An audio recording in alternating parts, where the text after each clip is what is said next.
I've talked about U.S. Army M-Series cargo vehicles in a previous video. These are off-road vehicles adopted by the U.S. Army after World War II. The idea was that these vehicles would share many common parts, simplifying logistics. The M-Series vehicles were also waterproofed, allowing them to ford deep water. The previous video talked about the larger cargo vehicles adopted by the Army, but they also needed smaller utility vehicles. So today I'm going over all the U.S. Army utility vehicles adopted since the end of World War II. The M38 was the first small utility vehicle of the M-Series. It was a direct updated replacement for the World War II Willys MB or Ford GPW Jeep. The M38 has the same power plant as the World War II Jeeps, and most of the significant changes were simply to comply with M-Series standardizations. The M38 can easily be identified by the huge headlights that stick out from the front. The World War II Jeeps had smaller headlights behind the grille, but the M38 had to use the same headlights as the M35 and the larger trucks. The M38 was also externally identical to the civilian CJ3A, with the main differences being reinforcements to the frame and suspension, and the military-style waterproof 24-volt electrical system, including the same M-Series switches gauges as the large cargo trucks. I'm sure there are other small differences, and if you're looking into an old Jeep, you should do your research because people will try to sell old Jeeps as Army Jeeps, whether they are or not. Of course, if you want a civilian CJ Series Jeep, they're cool too, but it's important to know what you've got. I also want to mention that some MBs were retrofitted directly into M38s, and many MBs continued to see service long after the M38 was introduced, especially overseas. Here are some pictures of older MBs in Japan during the Korean War. In the early 1950s, it was time to update the Jeep again. The engine had the same displacement, but a different head configuration increased horsepower. But the new head meant that the engine was taller, so the front of the Jeep was redesigned with a taller, curved hood. I thought I had seen an M38 with the tall, straight hood of the CJ3B, which had the same engine, but I couldn't find it when researching this video. If anyone has any information on this, let me know. Did the U.S. Army have any tall, straight hood Jeeps? The U.S. Army instead went with the curved hood, which would eventually be sold to civilians as the CJ5. In my opinion, this Jeep looks better than the M38, because it looks like it was designed to have the large headlights. One interesting variation of this vehicle is the M-170, a long wheelbase ambulance version. Jeeps are quite capable off-road, but they did have limitations. The power limitation was addressed with the A1 variant, but the leaf spring suspension and reinforced frame meant limited articulation. Ford was given a contract to design a new vehicle for the Army in 1951. I actually didn't know that the development of the M151 started at the same time as the M38A1. Willys submitted the A1 variant and that went into production in 1952. Which satisfied the Army for a while Ford was tinkering. Also during that time, there were some interesting vehicles that went into production, including the M561 Gamma Goat, the M422 Mighty Might, and the M274 Mechanical Mule. But they very much deserve their own video, which I'll do in the future. The M151 went into production in 1960. But the M38A1 stayed in production until 1971, so there was a long span of overlap. The M151 is often called that weird Jeep from Vietnam, but it shares very little of the Jeep pedigree. It was 200 pounds lighter than the M38A1, mostly owing to the unibody construction. It wasn't a full unibody. It still had frame rails, but they were integrated with the body instead of the body sitting on the frame rails. This method of construction increased ground clearance, lowered center of gravity, and made the passenger compartment more roomy. The M151 had one extra gear on the transmission and ran on coil springs at all four corners, with a swing axle rear end. The swing axle was an early attempt at independent suspension that had some issues with instability. Because of this, the M151 gained a reputation as being easy to roll over, a reputation that was very hard to shake and explains why people aren't super familiar with these vehicles. First off, due to safety concerns, these vehicles were relegated to low-speed driving and not really driven on public roads while they were serving in the military. Also, many of these vehicles were cut up prior to sale. They were cut in half or cut into quarters before they went to sale at surplus auctions, so they would have to be welded back together in order to drive again. Also, many people who did have the opportunity to buy, repair, or drive these often opted to go with the M38A1 instead because of the reputation for rollover risk. So the M151 is a much more rare vehicle on the civilian market.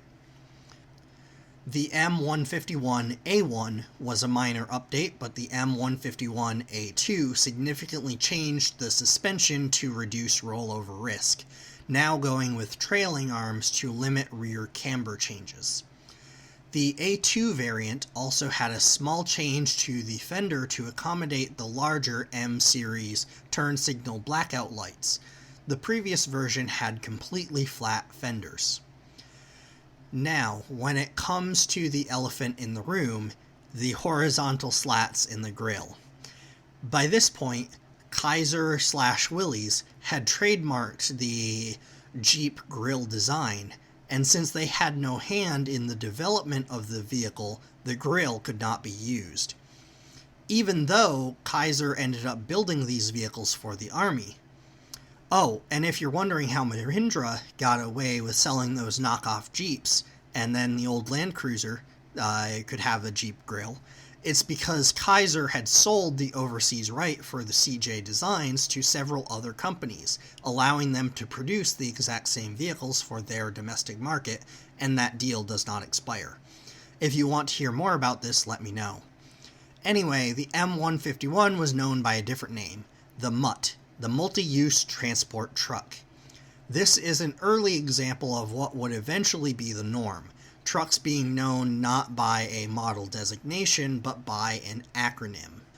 The World War II Dodge Power Wagon, also known as the WC series of vehicles, were very capable, serving as cargo trucks, ambulances, and command cars. These vehicles also filled a very important hole in the lineup of military vehicles, bridging the gap between the smaller Jeeps and the larger cargo trucks. Because of their performance, the WC vehicles were updated and adopted as the M37. The ambulance version was the M43, and there were other versions as well. The M37 driveline is entirely Chrysler Dodge and New Process parts, and it ran on 9x16 tires, so it ran the smaller Jeep tires rather than the large truck tires.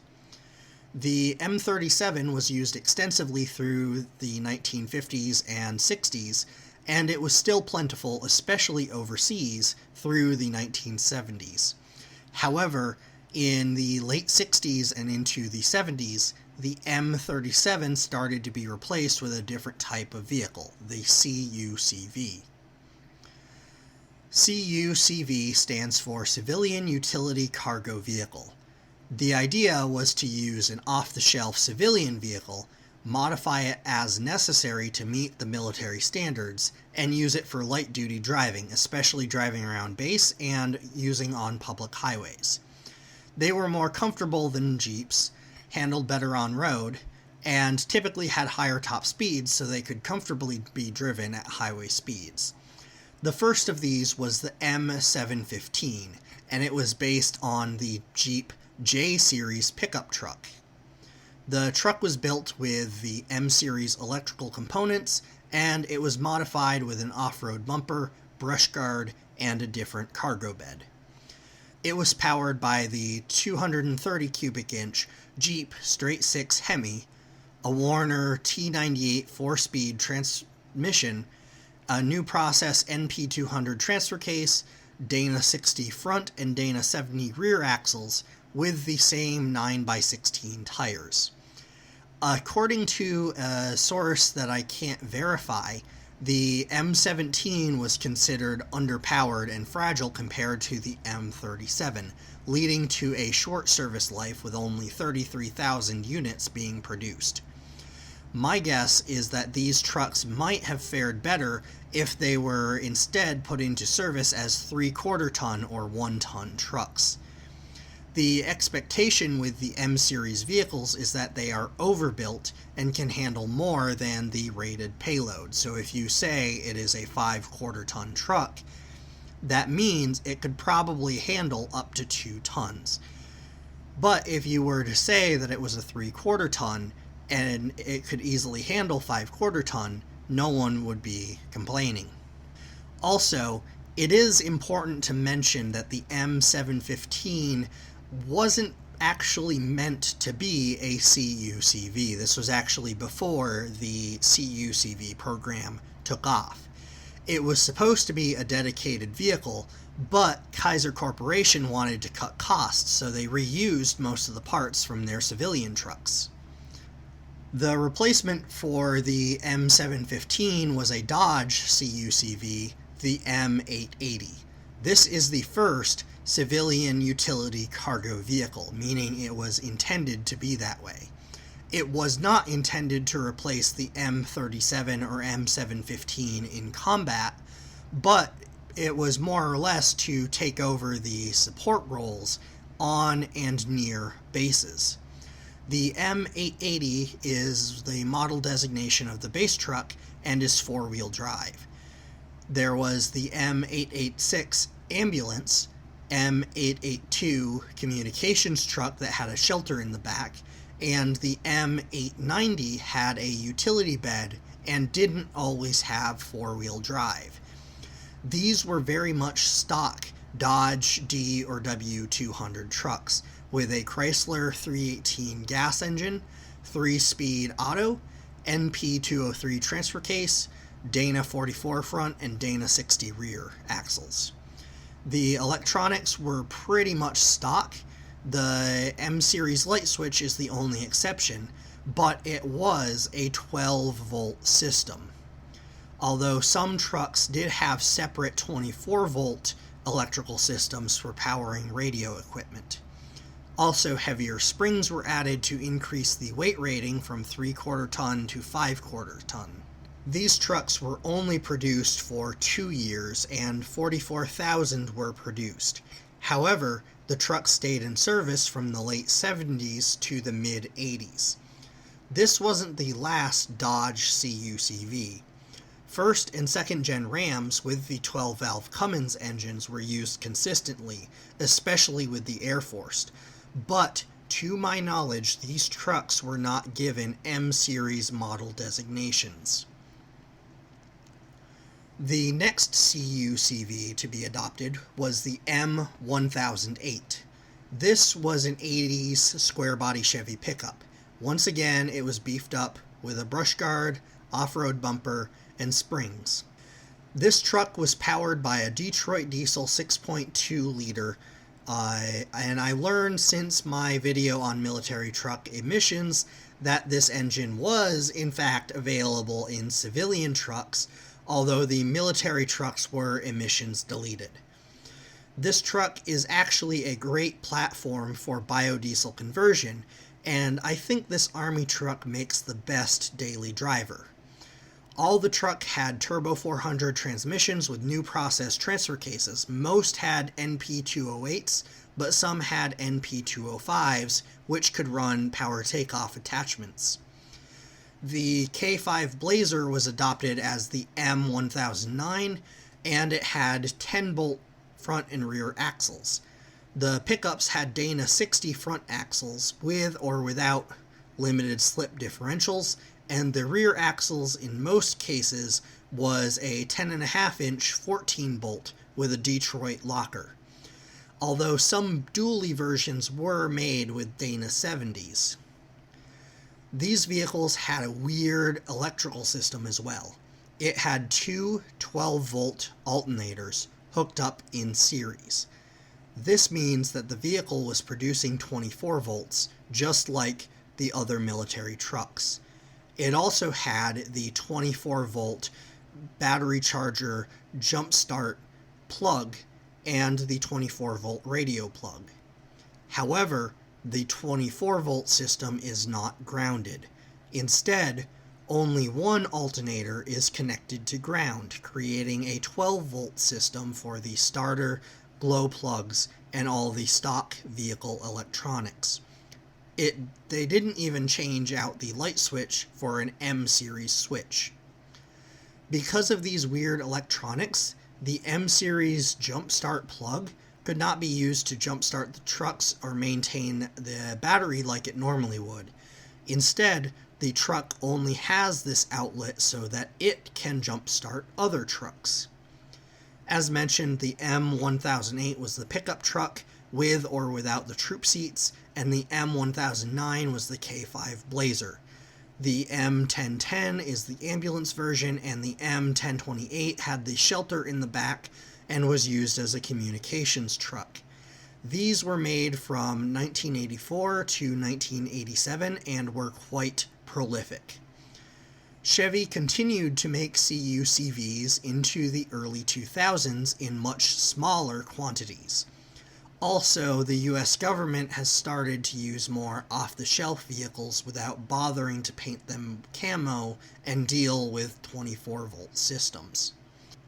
Now, you might think that the CUCV goes against the idea of the M-series. They didn't have the standardized electronic components like gauges, lights, and switches.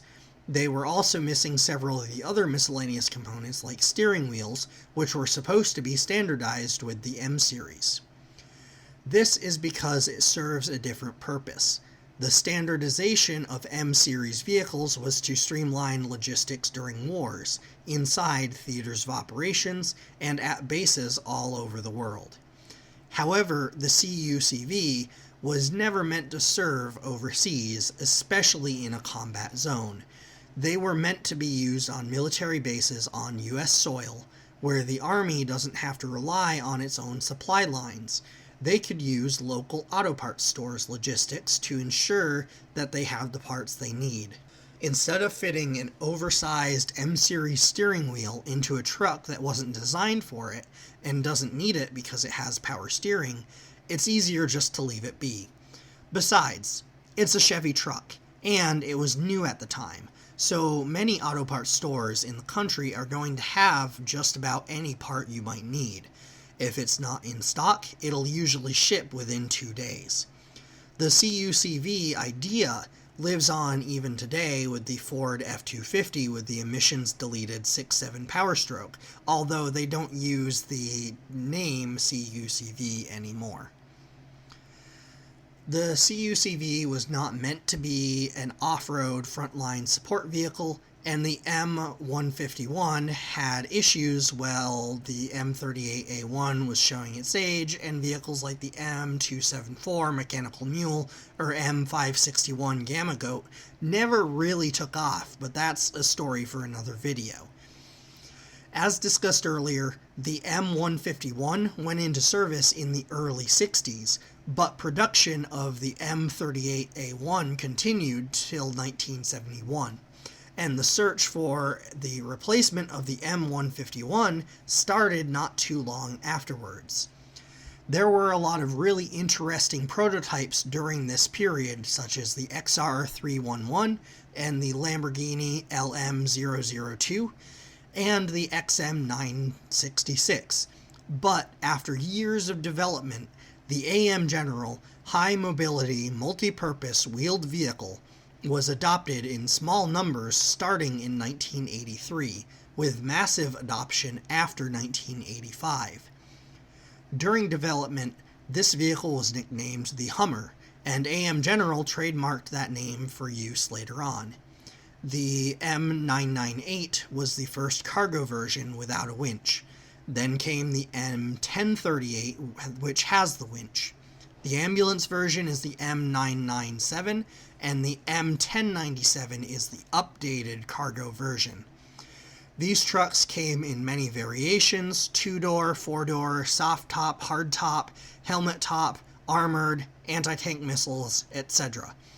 Also, even though new Army vehicles still have M-Series designations, and the roots of the M-Series are still there with interchangeable parts like headlights, I consider newer vehicles to be part of a different class of vehicles because they're more known by their acronym than model number, like the LMTV, the HETT, the HMMWV, the HEMMET, etc.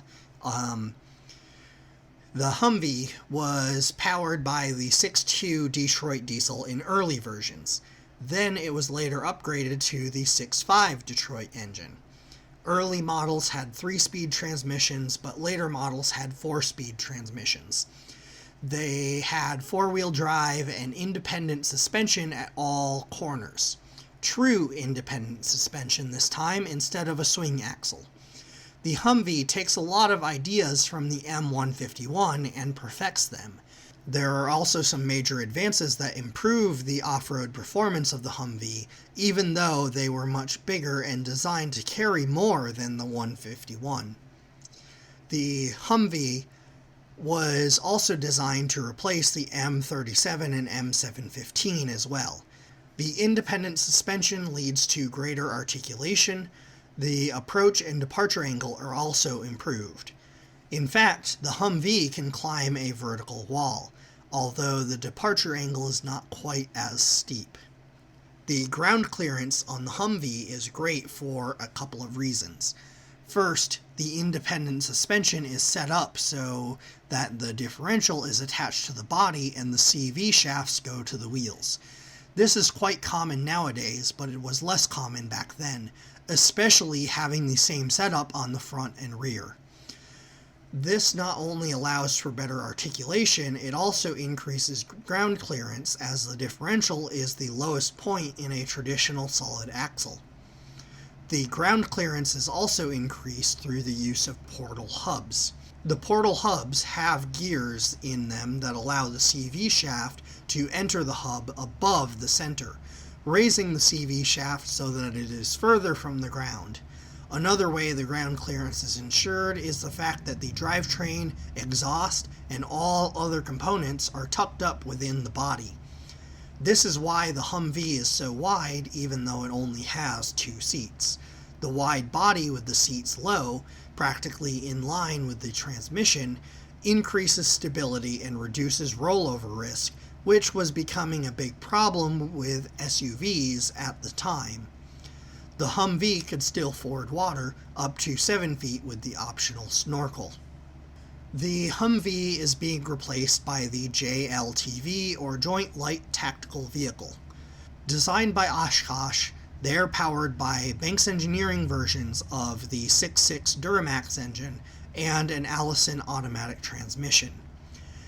I seem to recall these Banks engines being retrofitted into Humvees as part of a program to extend the service life of these vehicles, but I don't know if that took off at all.